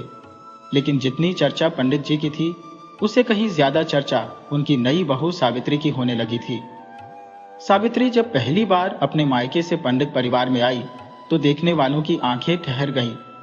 न कोई भारी गहने, न कोई दिखावा, बस माथे पर बड़ा सा लाल बिंदी, आंखों में गहराई और चेहरे पर एक ऐसी आभा जैसे देवी का आशीर्वाद खुद साथ लेकर आई हो। पहले ही दिन जब गांव की कुछ बुजुर्ग महिलाएं उसे देखने आई तो सोचा था कि शहर की बहू होगी, कामकाज में अनाड़ी निकलेगी। पर पहली ही बातचीत में सावित्री ने सबका मन मोह लिया। किसी ने पूछा, बहू, रसोई में सबसे पहले किसका भोग लगाओगी? तो बिना रुके बोली, पहला भोग अन्नदाता का, दूसरा कुल देवता का, तीसरा गुरुदेव का और चौथा पति परमेश्वर का, उसके बाद पूरा परिवार। इतने सटीक उत्तर की उम्मीद किसी को नहीं थी। गांव की औरतें फुसफुसाने लगी, ये बहू साधारण नहीं है, जरूर पिछले जन्म में कोई बड़ी तपस्विनी रही होगी।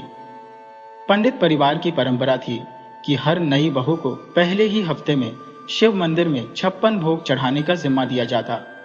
गांव भर की निगाहें इसी बात पर टिकी थी कि यह नई बहू क्या करती है। सावित्री ने बिना किसी घबराहट के रसोई संभाली। हल्दी, धनिया, इलायची और जायफल की खुशबू पूरे घर में फैल गई।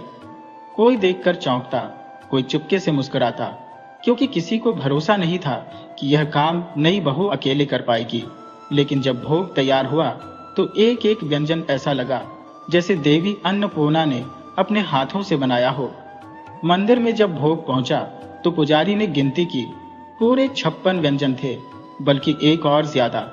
जब पुजारी ने पूछा, यह 57वां व्यंजन कौन सा है? तो सावित्री ने मुस्कुराकर कहा, यह मेरी भक्ति का व्यंजन है, जो गिनती में नहीं आता, भावना में आता है। यह सुनते ही मंदिर में बैठे सभी लोग अवाक रह गए। किसी ने आज तक ऐसी बात नहीं सुनी थी। धीरे धीरे सावित्री की चतुराई की चर्चाएं पूरे गांव में फैलने लगी। कोई कहता, बहू के हाथ में सरस्वती का वास है, तो कोई कहता, यह खुद लक्ष्मी का रूप है। लेकिन हर दिन नई परीक्षा सामने आ रही थी। गांव का एक कुटिल साहूकार था, हरिप्रसाद, जिसने गांव के आधे लोगों की जमीन हड़प ली थी। एक दिन वह पंडित रामलाल के घर आ धमका और बोला कि पंडित जी ने 2 साल पहले गंगा पूजन के लिए उससे 500 मोहर उधार ली थी, जो अब तक चुकता नहीं किया। पंडित रामलाल हैरान थे, उन्होंने तो कभी उधार लिया ही नहीं। लेकिन हरिप्रसाद जुबान लड़ाने में माहिर था। कहने लगा, पंडित जी की जुबान ही सबसे बड़ा सबूत है। सावित्री चुपचाप सब सुन रही थी, फिर धीरे से बोली, साहूकार जी, जब कर्ज दिया था तब गवाह कौन था? हरिप्रसाद थोड़ा अटक गया, बोला, पंडित जी की जुबान ही गवाह है। सावित्री ने कहा, जब जुबान ही गवाह है तो उसी जुबान से सुन लीजिए, कर्ज लिया ही नहीं। गांव के लोग ठहाके मारकर हंस पड़े। हरिप्रसाद गुस्से से तिल मिलाकर लौट गया। पंडित रामलाल ने मन ही मन सोचा, यह बहू तो घर की लक्ष्मी ही नहीं, हमारी रक्षा करने वाली दुर्गा भी है। धीरे धीरे सावित्री हर घर की चर्चा बन गई। कोई बीमार होता तो सावित्री के बताए कांधे से ठीक हो जाता। कोई झगड़ा करता तो सावित्री की एक बात से सुलह हो जाती। कोई समस्या लेकर आता तो सावित्री बिना किसी किताब या शास्त्र के ऐसा उपाय बता देती कि समस्या जड़ से खत्म। पंडित रामलाल अब प्रवचन देने बैठते तो लोग पहले सावित्री बहू के किस्से पूछते, फिर शास्त्र ज्ञान सुनते। पर सावित्री की असली परीक्षा अभी बाकी थी। मंदिर में होने वाली चोरी, गांव के कुएं में दिखने वाली परछाई और एक रहस्यमय पुजारी का आगमन, यह सब सावित्री के सामने ऐसे राज्य खोलने वाले थे जिनसे पूरा गांव हिल उठेगा। गांव के बीचों बीच स्थित शिव मंदिर, जिसकी शिखर घंटियों की गूंज दूर तक सुनाई देती थी, अचानक रहस्यों का केंद्र बन गया था। बीते कुछ दिनों से रोज सुबह मंदिर के गर्भगृह में शिवलिंग के पास कुछ चांदी के सिक्के बिखरे मिलते। पुजारी रामदास भी हैरान थे। ये चमत्कार था या कोई संकेत, समझ नहीं पा रहे थे। गांव वालों ने इसे देव कृपा मानकर भजन कीर्तन शुरू कर दिए। लेकिन सावित्री को इस बात में कुछ अजीब लगा। उसने चुपचाप मंदिर के कोने में बैठकर हर आने जाने वाले पर नजर रखनी शुरू की। एक रात जब पूरा गांव सो रहा था, सावित्री चुपचाप मंदिर के पीछे की तरफ गई। हल्की चांदनी में उसने देखा मंदिर की पिछली दीवार के पास एक साया सरसराते हुए भीतर दाखिल हुआ। सावित्री ने बिना आहट किए उसका पीछा किया। गर्भगृह में पहुंचकर उस साये ने एक पोटली निकाली और शिवलिंग के पास चांदी के कुछ और सिक्के रख दिए। सावित्री ने तुरंत हिम्मत दिखाते हुए दीपक की लौ बढ़ाई। रोशनी में साया साफ नजर आया, वही नया पुजारी जो कुछ दिन पहले ही गांव में आया था। पुजारी घबरा गया, पर सावित्री के चेहरे पर कोई डर नहीं था। उसने शांत स्वर में पूछा, कौन हो तुम और यह सब क्यों कर रहे हो? पुजारी कुछ देर चुप रहा, फिर भारी आवाज में बोला, मैं साधु हूं, लेकिन पापी भी हूं। वर्षों पहले मैंने एक मंदिर से धन चुराया था, तभी से मेरा मन अशांत है। अब उसी पाप को धोने के लिए हर रात शिवजी को यह चांदी लौटता हो, ताकि मेरे पाप कम हो सके। सावित्री ने गंभीर होकर कहा, पाप का प्रायश्चित सिर्फ दान करने से नहीं होगा। सच्चे मन से अपने कर्मों का सामना करोगे तभी शांति मिलेगी। पुजारी की आंखों में आंसू आ गए। उसने सिर झुकाकर वचन दिया कि अब सच सामने लाएगा और सबके सामने अपने पाप स्वीकार करेगा। सुबह जब गांव वाले मंदिर में इकट्ठा हुए तो वही पुजारी सबके सामने खड़ा था। उसने अपने बीते पाप बताए और सभी से क्षमा मांगी। लोग पहले तो चौंके, फिर सावित्री की समझदारी और भक्ति की सराहना करते हुए बोले, हमारी बहू तो सच में देवी का रूप है, जिसने एक चोर को साधु बना दिया। लेकिन यह सिर्फ शुरुआत थी। उसी शाम पंडित रामलाल के घर एक अजीब खबर पहुंची। गांव के पुराने कुएं में एक औरत की परछाई रोज नजर आती थी, जिसने पूरे गांव में सनसनी फैला दी थी। कोई कहता वह आत्मा है, तो कोई कहता वह किसी मरे हुए इंसान की छाया है। डर के मारे लोग कुएं की तरफ जाने से भी कतराने लगे। सावित्री ने इस रहस्य को भी सुलझाने का निश्चय किया। अगली रात सावित्री अकेली उस कुएं के पास पहुंची। पूरा गांव दूर से देख रहा था, सांसें थमी हुई थी। सावित्री ने कुएं के किनारे दीप जलाया, फिर आंखें बंद कर बैठ गई। मंत्रों का जाप शुरू किया। धीरे धीरे कुएं के पानी में हलचल हुई और पानी में एक चेहरा उभरा। वह चेहरा किसी आत्मा का नहीं था, बल्कि गांव की ही एक गरीब महिला कमला का था, जो महीनों पहले लापता हो गई थी। सावित्री ने जैसे ही मंत्र रोककर कहा, कमला बहन, तुम यहां क्या कर रही हो? पानी में चेहरा डूबने लगा। सावित्री ने तुरंत बाल्टी में पानी खींचा और उसमें वही चेहरा साफ दिखाई दिया। सावित्री समझ गई कि यह आत्मा नहीं, बल्कि कमला का दुख भरा इतिहास है, जो इस कुएं के पानी में कैद हो गया है। उसने गांव वालों को बुलाकर कहा, इस कुएं का पानी पवित्र है, पर इसमें किसी की पीड़ा बसी है। जब तक उस पीड़ा को सुना नहीं जाएगा, तब तक यह परछाई गांव को डराती रहेगी। गांव वालों ने सावित्री से उपाय पूछा तो उसने कहा, कल सुबह सब मिलकर इस कुएं पर एक सत्य कथा का पाठ करेंगे, जिसमें गांव की हर स्त्री अपने दुखों को कहेगी, ताकि इस जल में बसा दुख बाहर निकले। अगली सुबह गांव की औरतें जमा हुई। एक एक कर सबने अपने दुख, संघर्ष और जीवन की पीड़ा सुनाई।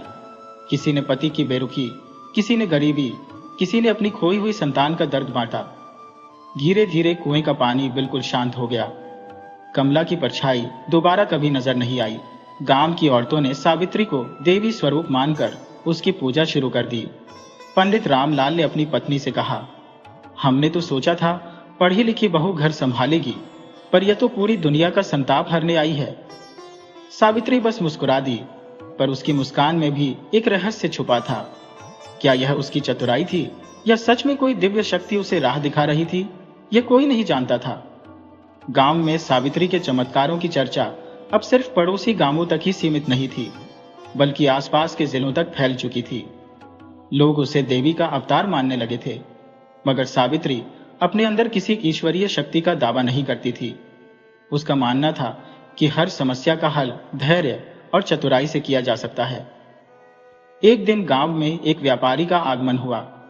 वह बहुत ही धनवान था, मगर उसके चेहरे पर संतोष का नामो निशान नहीं था। उसकी आंखों में बस एक ही चिंता थी।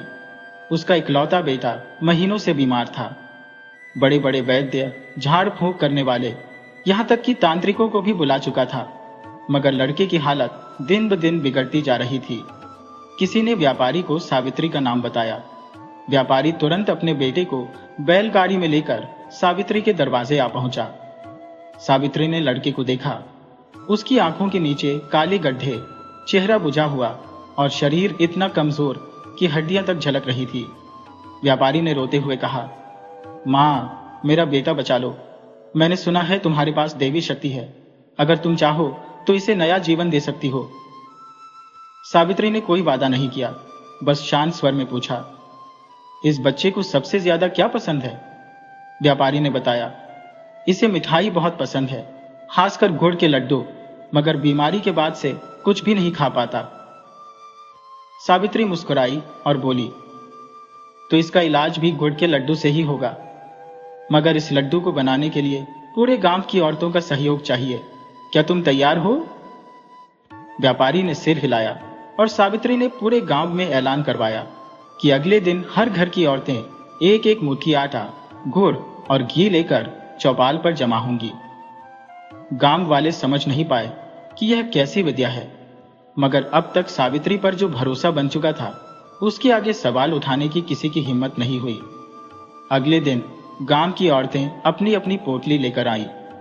सावित्री ने सबको एक घेरा बनाकर बैठने को कहा, फिर बोली, जिसके मन में कोई छल कपट, किसी के प्रति ईर्ष्या या किसी का बुरा करने की भावना हो, वह अपनी पोटली वापस ले जाए, क्योंकि इस लड्डू में सिर्फ पवित्रता का स्वाद होगा।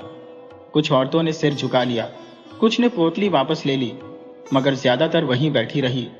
अब सावित्री ने सबके सामने मिलकर एक बड़ा लड्डू बनाया। उस लड्डू को शिव मंदिर में रखकर पूरी रात भजन कीर्तन हुआ और सुबह सावित्री ने व्यापारी के बेटे को अपने हाथों से वह लड्डू खिलाया। आश्चर्य की बात यह थी कि महीनों से जिसने एक निवाला भी नहीं खाया था, उसने पूरा लड्डू चट कर लिया। व्यापारी की आंखों में आंसू आ गए, मगर सावित्री जानती थी कि यह चमत्कार नहीं था, बल्कि गांव की एकता, औरतों की पवित्र भावना और प्रेम का असर था, जो उस लड्डू में घुलकर औषधि बन गया था। मगर यह बात उसने किसी को नहीं बताई। कुछ ही दिनों में व्यापारी का बेटा पूरी तरह स्वस्थ हो गया। अब गांव वाले सावित्री को देवी कहने लगे, मगर इस बीच गांव के जमींदार के कानों में भी सावित्री की चतुराई और चमत्कारों की खबर पहुंच चुकी थी। जमींदार, जिसे किसी की समझदारी से डर लगता था, उसने ठान लिया कि किसी भी तरह सावित्री की असली सच्चाई सबके सामने लानी है। उसने गांव के ही कुछ दुष्ट स्वभाव के लोगों को इकट्ठा किया और एक योजना बनाई। रात के अंधेरे में जब पूरा गांव सो रहा था, ये दुष्ट लोग सावित्री के आंगन में एक संदूक रखकर भाग गए। उस संदूक में गांव से चोरी किए गए सोने चांदी के गहने भरे थे, जो कुछ समय पहले गांव के मंदिर से चोरी हुए थे। सुबह होते ही जमींदार के लोगों ने शोर मचाना शुरू कर दिया, देखो, यही है चतुर पंडिताइन का सच। यह खुद चोरी करती है और देवी बनकर सबको धोखा देती है। गांव वाले पहले तो अवाक रह गए, मगर उन्होंने कहा, जब तक सावित्री खुद कुछ न कहे, हम कुछ नहीं मानेंगे। सावित्री ने शांत स्वर में कहा, अगर मैं दोषी हूं तो यह जमीन खुद मेरी गवाही देगी। मुझे सिर्फ एक दिन का समय चाहिए। गांव वालों ने उसे समय दे दिया। उस रात सावित्री ने अपने आंगन में गोबर से एक विशेष मंडल बनाया और उसमें एक दीप जलाकर बैठ गई। पूरी रात वह शिव मंत्रों का जाप करती रही। सुबह होते ही जब गांव वाले इकट्ठा हुए तो उन्होंने देखा कि जिस संदूक को सबूत माना जा रहा था, उसमें रखे सारे गहने गल चुके थे और उनकी जगह राख पड़ी थी। सावित्री ने कहा, सच सोने की तरह होता है, जिसे आग में डालो तो और चमकता है, मगर झूठ राख में बदल जाता है। गांव वाले समझ गए कि यह जमींदार की साजिश थी। जमींदार का चेहरा उतर गया और वह शर्मिंदा होकर गांव छोड़कर चला गया। सावित्री ने न किसी से बदला लिया, न किसी को सजा दिलाई। उसने बस मुस्कुराकर कहा, जब नियत साफ हो तो पूरा ब्रह्मांड आपकी रक्षा करता है। गांव की औरतें सावित्री के पैरों में गिर पड़ी और पंडित रामलाल ने गर्व से कहा, सच में मेरी पत्नी सिर्फ मेरी अर्धांगिनी नहीं, पूरे गांव की मां है। गांव में जमींदार की साजिश के उजागर होने के बाद सावित्री की प्रतिष्ठा और भी बढ़ गई थी। लोग अब उसे केवल पंडिताई नहीं, बल्कि गांव की चतुर्माता कहकर बुलाने लगे थे। सावित्री ने कभी इस सम्मान का अभिमान नहीं किया, बल्कि हर आने वाले को सादगी से बैठाकर उसकी समस्या सुनती और अपनी सहज बुद्धि से हल देती। धीरे धीरे सावित्री की समझदारी, धैर्य और चतुराई पूरे इलाके की मिसाल बन गई। एक दिन गांव के बाहर से दुर्गी बजाते हुए 4 अजीबोगरीब आदमी पहुंचे। उनके कपड़े रंग बिरंगे थे, आंखों में शरारत चमक रही थी और चेहरे पर मुस्कान ऐसी थी जैसे कोई बड़ा तमाशा दिखाने वाले हो। उन्होंने गांव की चौपाल पर खड़े होकर ऐलान किया, हम 4 भाई दूर देश से आए हैं। हर गांव में एक चुनौती रखते हैं। अगर गांव का सबसे चतुर व्यक्ति हमारी चुनौती पार कर गया तो हम उसे इनाम में सोने का सिंहासन देंगे, मगर अगर हार गया तो पूरे गांव को हमारी गुलामी करनी होगी। गांव वाले सख्ते में आ गए। ऐसी चुनौती पहले कभी नहीं सुनी थी। हर कोई एक दूसरे का मुंह देखने लगा। आखिर किसमें इतनी समझ थी जो इन चालाक आदमियों का सामना कर सके। तभी किसी ने कहा, हमारी चतुर पंडिताइन को बुलाओ, वही इनका मुकाबला कर सकती है। सावित्री को बुलाया गया। उसने इन चारों को देखा और मुस्कुराते हुए कहा, चुनौती मंजूर है, मगर शर्त मेरी होगी। पहले मैं तुम्हें एक छोटी सी पहेली दूंगी। अगर उसका जवाब दे सके तो मैं तुम्हारी चुनौती मानूंगी, वरना तुम चारों को गांव छोड़कर जाना होगा। चारों भाई एक दूसरे की ओर देखने लगे। उन्हें विश्वास था कि किसी गांव की महिला उनकी चालाकी का सामना नहीं कर सकती। उन्होंने सहमति में सिर हिलाया। सावित्री ने पूछा, मेरे आंगन में एक पेड़ है जिसमें न पत्ते हैं, न फूल, न फल, फिर भी वह रोज बड़ा होता है। बताओ वह कौन सा पेड़ है? चारों भाई सोच में पड़ गए। उन्हें समझ ही नहीं आया कि ऐसा कौन सा पेड़ है। एक ने कहा, सूखा पेड़ होगा। दूसरे ने कहा, कोई यंत्र पेड़ होगा। मगर सावित्री सिर्फ मुस्कुराती रही। आधा दिन बीत गया, मगर चारों कोई सही जवाब नहीं दे सके। शाम होते ही सावित्री ने गांव वालों के सामने जवाब दिया, वो पेड़ है अनुभव का पेड़। हर रोज जीवन में जो कुछ सीखते हैं वो अनुभव का फल बनकर हमारे भीतर बढ़ता रहता है। ये पेड़ हर उस इंसान के आंगन में है जो जीवन को समझना चाहता है। चारों भाई निरुत्तर हो गए। पहली बार किसी ने उनकी अकड़ को हराया था, मगर वे इतनी जल्दी हार मानने वाले नहीं थे। उन्होंने कहा, तुम सच में चतुर हो, मगर असली परीक्षा तो अभी बाकी है। हम एक और चुनौती देते हैं। सावित्री ने कहा, बताओ क्या चुनौती है? चारों ने कहा, हम गांव के अलग अलग हिस्सों में 4 रहस्य छोड़ेंगे। अगर तुम सूरज डूबने तक उन चारों रहस्यों को सुलझा लो तो हम हार मान लेंगे, वरना पूरा गांव हमारी गुलामी करेगा। सावित्री ने बिना किसी घबराहट के सिर हिला दिया। गांव वालों के चेहरे पर चिंता थी, मगर सावित्री की आंखों में अटूट विश्वास था। पहला रहस्य। गांव की नदी किनारे एक मिट्टी का घड़ा रखा गया। घड़े में पानी भरा था, मगर उसके अंदर एक छोटी सी चिट रखी थी। उस चिट पर लिखा था, इस घड़े का पानी पियो, मगर पानी कम ना हो।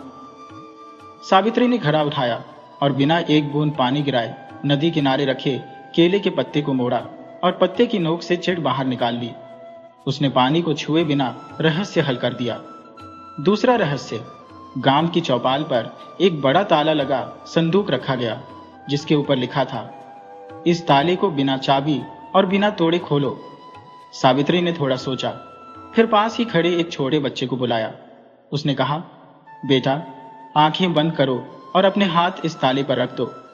अब मन ही मन भगवान से प्रार्थना करो कि यह ताला खुल जाए। बच्चे ने वैसा ही किया और कुछ ही पल में ताला खुद ही खुल गया।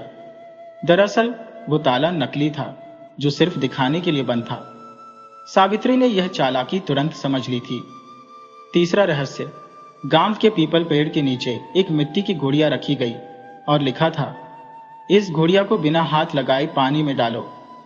सावित्री ने पास खड़े एक लड़के को बुलाया और कहा, अपनी टोपी इस गुड़िया के ऊपर उछालो। लड़के ने वैसा ही किया और टोपी के झटके से गुड़िया नीचे गिरी और पानी में जा गिरी। सबने ताली बजाई। चौथा रहस्य।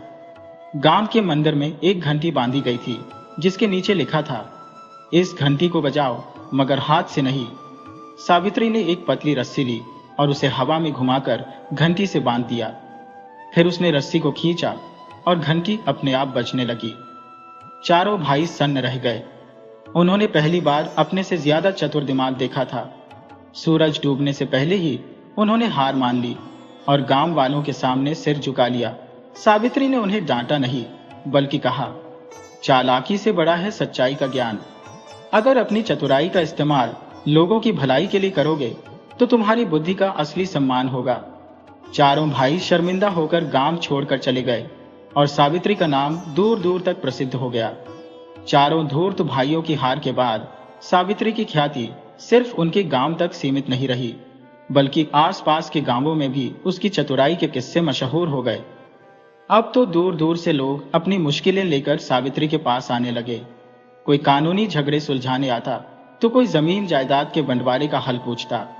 सावित्री की चतुराई ऐसी थी कि हर मसले का हल इतनी सादगी से निकालती जैसे वो समस्या कभी थी ही नहीं। एक दिन सावित्री अपने आंगन में बैठी तुलसी पर जल चढ़ा रही थी कि अचानक गांव का मुखिया हांफता हुआ आ पहुंचा। पंडिताइन, जल्दी चलो, गांव में राजा के सिपाही आए हैं, बड़ी विपदा आई है। सावित्री ने माथे पर पल्लू डाला और मुखिया के साथ गांव की चौपाल पर जा पहुंची। वहां राजा के 3 हाथ सिपाही खड़े थे और उनके पीछे गांव के कई लोग सहमे खड़े थे।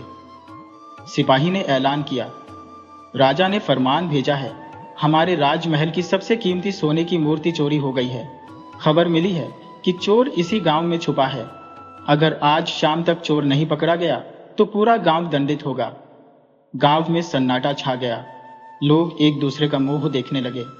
किसी को कुछ समझ नहीं आ रहा था, आखिर कौन चोर हो सकता है। सावित्री कुछ पल तक खामोश रही, फिर धीरे से मुस्कुराई और सिपाही से कहा, मुझे एक मौका दीजिए, मैं आज ही शाम तक चोर का पता लगा दूंगी, बिना किसी को नुकसान पहुंचाए। सिपाही हंस पड़े, तू एक औरत, वो भी गांव की, राजमहल का चोर पकड़ेगी? चल ठीक है, शाम तक का वक्त है, मगर अगर चोर नहीं मिला तो पूरे गांव को सजा दी जाएगी। सावित्री ने गांव वालों को इकट्ठा किया और कहा, अब ध्यान से सुनो, मैं एक पूजा करवाने जा रही हूं जिसमें गांव के हर आदमी, औरत, बच्चे, बूढ़े को आना होगा। जो नहीं आएगा वही चोर होगा। गांव वाले चौंक गए, मगर पंडिताइन की चतुराई पर भरोसा था, इसलिए सब तैयार हो गए।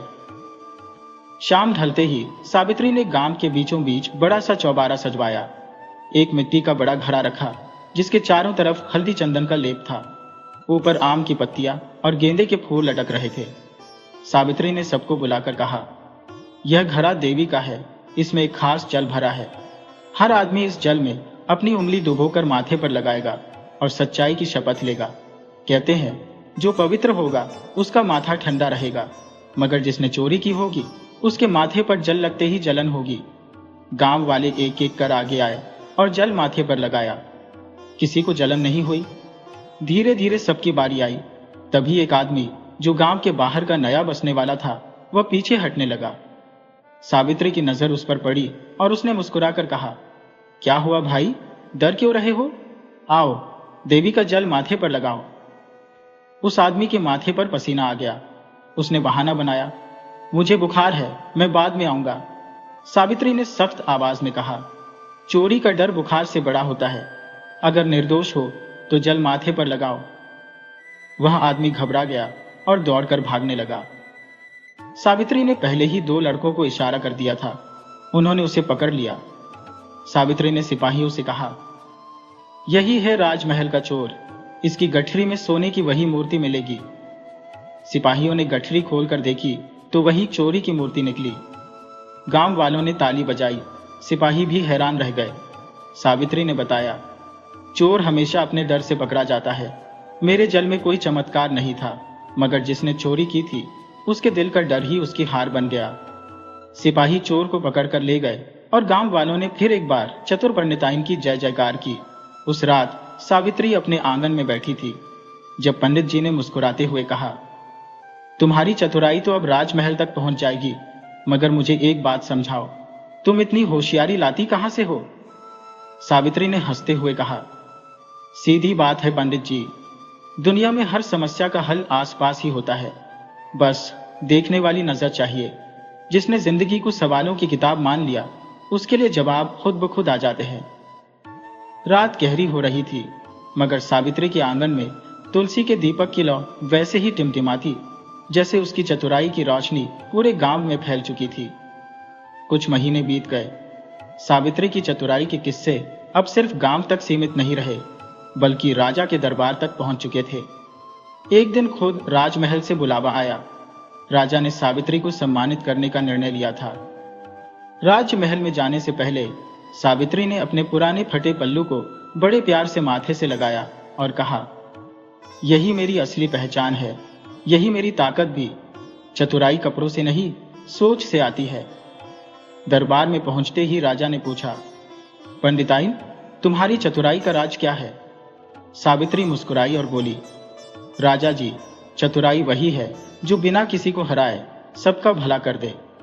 दूसरों को छोटा साबित करने में नहीं, सबको मिलाकर चलने में असली होशियारी है। राजा प्रभावित हुआ और सावित्री को गांव की धरोहर का सम्मान दिया। जब सावित्री गांव लौटी तो पूरा गांव फूलों की बारिश कर रहा था। बच्चों से लेकर बूढ़ों तक सबके चेहरे पर गर्व था कि उनकी पंडिताइन की चतुराई ने गांव का नाम रोशन कर दिया।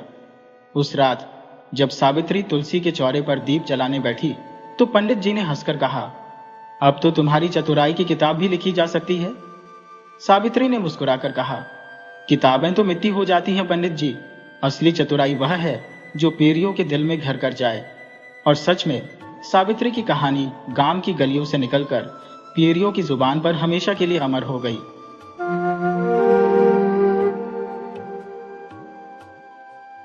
वीडियो अच्छी लगे हो तो इसे लाइक करें और ऐसी ही मज़ेदार कहानियों के लिए चैनल को सब्सक्राइब करें और बेल आइकन दबाएं।